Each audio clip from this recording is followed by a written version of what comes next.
For 20 years, Victoria Hale ruled the business world from a wheelchair. People called her the Iron CEO because nothing ever seemed to break her. At just 28 years old, she had survived a terrible car accident that left her paralyzed from the waist down. Doctors told her she would never walk again, and from that day forward, Victoria buried every piece of weakness deep inside herself. She built Hale Innovations into a billion-dollar company, became one of the most feared executives in the country, and learned to hide her pain behind cold eyes and sharp words. Employees respected her, investors admired her, and the media worshipped her success story. But every night, when the giant glass walls of her penthouse reflected her lonely silhouette sitting in that wheelchair, Victoria knew the truth. Money had bought her power, but it had never brought her peace. She had no family left, no close friends, and no one who truly cared whether she smiled or cried. Her entire life had become meetings, contracts, and endless silence. One rainy Thursday afternoon, during one of the biggest merger meetings in company history, Victoria sat at the head of a massive conference table while executives nervously waited for her decision. Outside, thunder shook the city skyline. Inside, the atmosphere was even colder. "We proceed tomorrow," Victoria said firmly, signing the final papers without hesitation. But before the meeting could end, the conference room doors suddenly opened. A soaked delivery driver stepped inside carrying several food bags.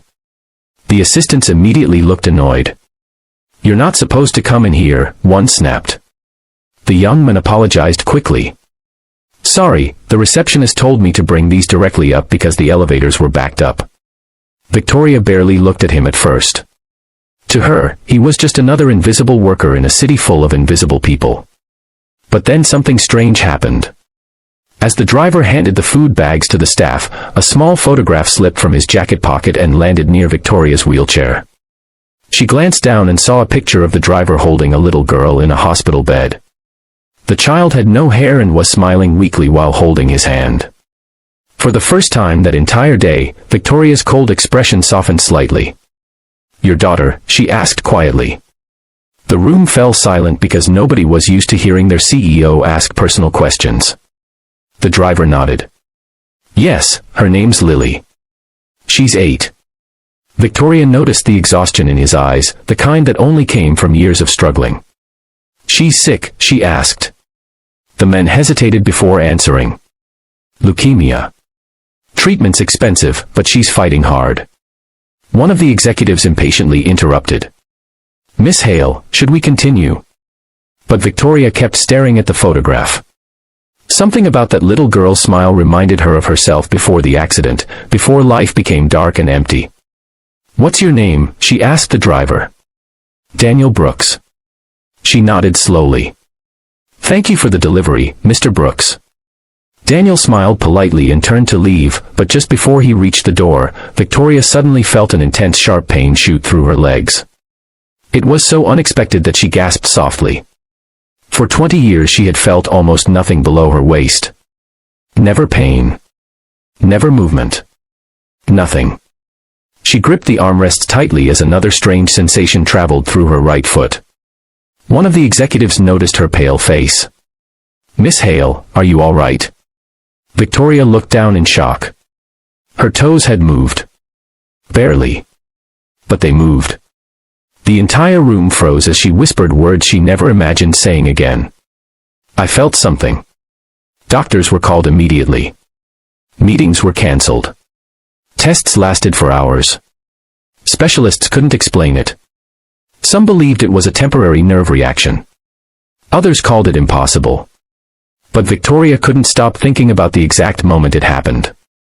The moment Daniel Brooks entered the room.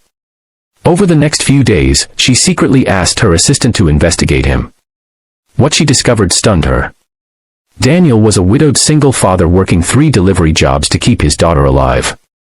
He slept only 4 hours a night, sold his car to pay hospital bills, and still somehow managed to volunteer at the children's cancer ward every weekend to encourage other sick kids. Everyone described him the same way, kind, patient, and impossibly hopeful. Victoria didn't understand it. How could a man with so little still carry so much light inside him? Curiosity turned into obsession. A week later, Victoria ordered her driver to take her to the hospital where Lily was receiving treatment. She didn't tell anyone why. When she arrived, she saw Daniel sitting beside Lily's bed, making funny puppet voices with paper bags just to hear his daughter laugh. That laugh echoed through the hallway like sunlight entering a dark room.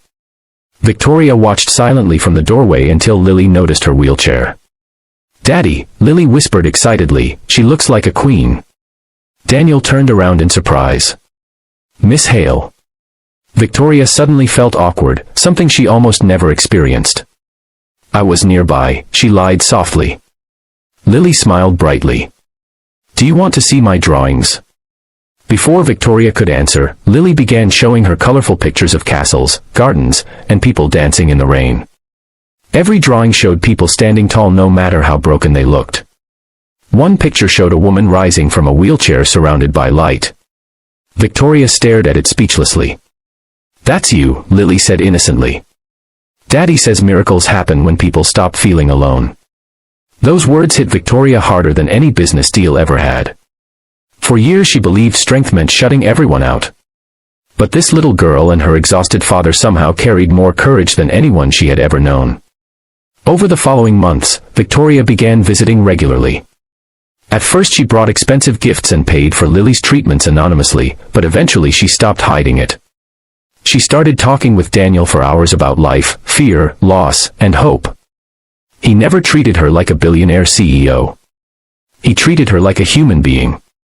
Slowly, something inside Victoria changed. And strangely, so did her body. With therapy and determination, tiny movements became larger ones. Doctors were stunned by her progress. Headlines exploded across the country. Miracle CEO defies paralysis after 20 years. But Victoria knew the truth. It wasn't a miracle. It was connection. It was finally allowing herself to feel alive again. One evening, after months of painful rehabilitation, Victoria stood for the first time with support bars while Daniel and Lily watched. Tears filled her eyes as her trembling legs held her weight for 3 full seconds. 3 seconds that felt bigger than 20 lost years.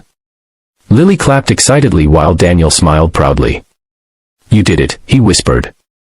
Victoria looked at him with tears streaming down her face. "No," she replied softly. "You did." Months later, Victoria shocked the business world again by announcing a massive foundation dedicated to helping single parents and children battling cancer. She placed Daniel in charge of the entire project despite his lack of corporate experience. Investors questioned her decision, but Victoria simply answered, "The best leaders are people who never stopped caring." Lily eventually entered remission, and for the first time in decades, Victoria's mansion no longer felt empty. Laughter filled its halls. Hope replaced silence. And though Victoria's recovery remained slow, she no longer measured life by how far she could walk. She measured it by how deeply she could love, help, and live. Sometimes the people who change our lives don't arrive in limousines or private jets. Sometimes they arrive soaked in rain, carrying delivery bags, exhausted from fighting battles nobody sees. If this story touched your heart, subscribe to the channel for more emotional and inspiring stories that remind us miracles still exist in ordinary people.